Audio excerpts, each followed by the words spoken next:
So essentially, guys, in these first two combos, it's not really a combo. I just wanted to show that Magellan Globe equals a rank 4 in and of itself. And if you have any kind of level 5 extender, it also can equal a rank 5. In this particular scenario, it is basically Angeli-like in Madolche, where you can tribute itself off and then special summon out a card like Tusper Rocket. Tusper Rocket can dump Nebrdisk.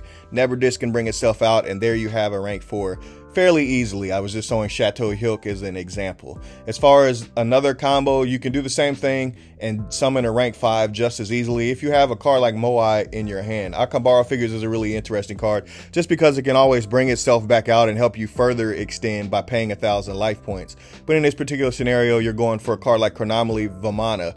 Vamana is really interesting because it's both defensive and offensive, and you can use it on either player's turn, so it always will have recurring material every single turn to be able to negate monster effects.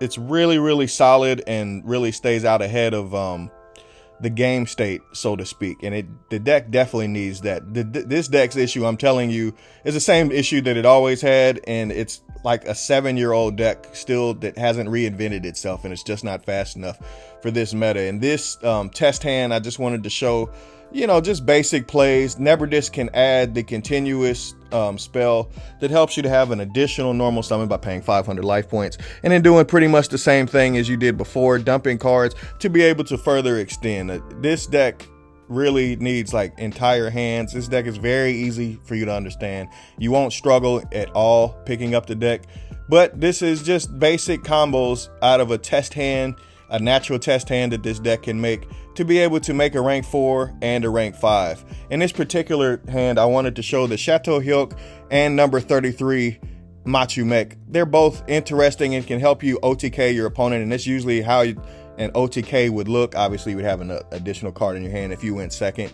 but this is just showing that you can have a rank 4 and a rank 5 on the same field the same way.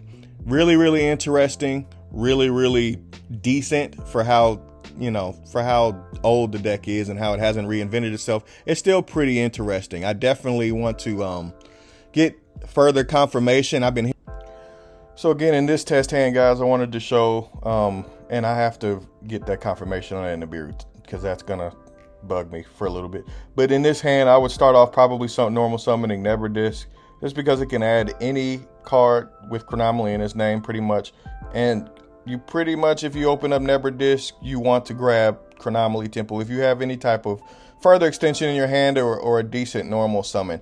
This card tried to alleviate the problem with the deck of having a huge poor reliance on normal summoning, but then again, if you do normal summoning, you get hand trapped like a Veiler or something like that on a Nebrdisk, then it just wasn't that good anyway, and you pretty much are dying the same death that you would at any time by not playing a deck that's a little bit faster than this. As far as Magellan Globe, it can summon out a card like Golden Jet, and in this particular hand, I'm just showing that you can make Nova and Infinity because Golden Jet and Nebrdisk are both machines. It can make Nova and Infinity. That's why it's in the extra deck.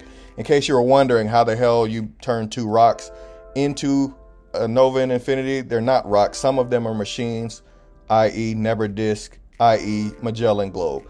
Putting 2 of these cards like this together, of a mana next to an Infinity, isn't the worst I've ever seen. And then obviously with Vamana is continuously every single turn going to reattach materials to always have some sort of monster negate. Really, really decent. In this particular hand, I wanted to show, you've already seen how easy it is to make a rank 4, but I wanted to show Glyph because Glyph essentially targets an XYZ monster that you control, and it special summons a card that has, or special summons 2 cards that have a level that is 1 level higher than the rank monster that you have on the field. Essentially, you're special summoning 2 level 5s, Chronomalies to be exact, and then exceeding into a Chronomaly monster. I really feel like that's the deck's strong suit is this trap card and the Magellan Globe and a few of the other new cards, and obviously Vamana. Basically making a layered negation, kind of like Tri-Brigade and Orcus do sometimes, just in a lot weaker fashion. It's definitely something that you should consider, just because, hey, if you're going to pick this deck up, you're going to have to find out the little sneak combos like that. And I feel like a Dweller next to a trap card that's that decent, it's not the worst thing I've ever seen. As far as it's definitely tier 3, tier 4ish, but it's not the worst thing I've ever seen. As far as Artifact Durendal, you guys have been seeing this card for years. Just in case you never knew that, the second effect, being able to chain when they try to search for something, and then you can chain its effect and change roll and snatch their entire hand away. If you've never seen that, now you know. And then obviously it can change your opponent's monster effect to be able to pop your back row. And if you're playing artifacts in this deck, I feel like it's correct to play artifacts. That's my opinion. That's just something as well that you may want to check out. I definitely think there's space for a second Scythe in here somewhere. As far as getting the quote-unquote deck profile, just the skeleton of what I would start with, and I highly would recommend looking into the Nibiru token thing versus number 33, because it's definitely going to matter. I don't feel like you need the Crystal Bones guy unless you really want to play a rank 3 and have rank 3 access, because the Crystal Skull and the Bones are both level 3s. You can make rank 3 access, but I just don't think that's really worth it. You got one Golden Jet, obviously you can manipulate levels, but I wouldn't want to play multiples of the card.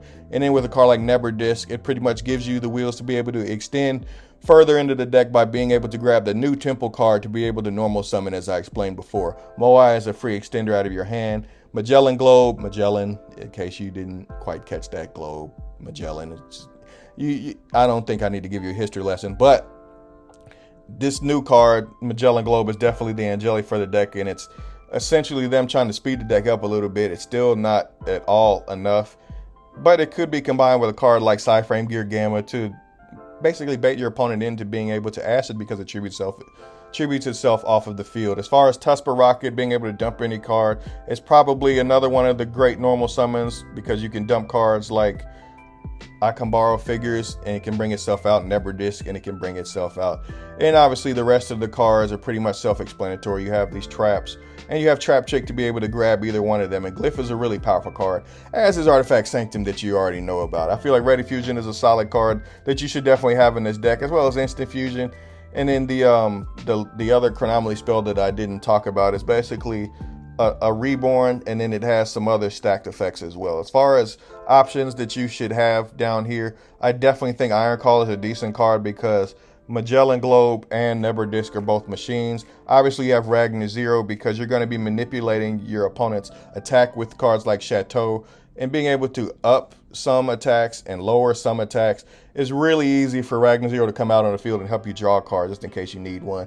You obviously have cards like Tzolk'in next to a Theseus, because Theseus can be special summoned out and you're playing so many level 5s. You can easily play Tzolk'in and Crystal Wing. That's definitely up to you. Obviously you have cards like Adamantipator's to be able to mix into the deck, but anytime you mix two decks, I would not recommend mixing them unless they improve both of the deck ceilings.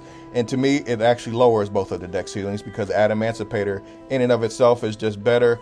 And Chronomaly by itself, it doesn't really need to be mixed with anything, except maybe artifacts, because artifacts are actually kind of dumb and can help you compete with the meta game. As far as the rest of these, again, you already seen how you can turn cards that you thought were rocks. Not all of them are rocks. Remember, they're machines, some of them. And being able to manipulate the levels is really, really easy to play a card like Infinity. And I would recommend it. You know, I would highly recommend putting it in your extra deck. Vamana is pretty much the most powerful card in the deck. And that's pretty much all I got, guys. The deck is decent. I'm not going to say it's earth-shattering, but it's definitely how I would build it, or attempt to build it. I definitely have to look into the Nibiru thing versus the Machu mech. And I'll see you next time, guys. I appreciate you. Let us know down in the comments what cards you want to see broken down, because we have tech videos coming, we got deck profiles coming, we got a lot of stuff coming. We appreciate you for tuning in. Live duels are coming soon. All kind of stuff is coming soon and coming down the pipeline, including clothing and clothing line and Stardust deck profile. I could keep going on. I'll see you guys next time. I'm out. YG baby, Pegasus out. Peace.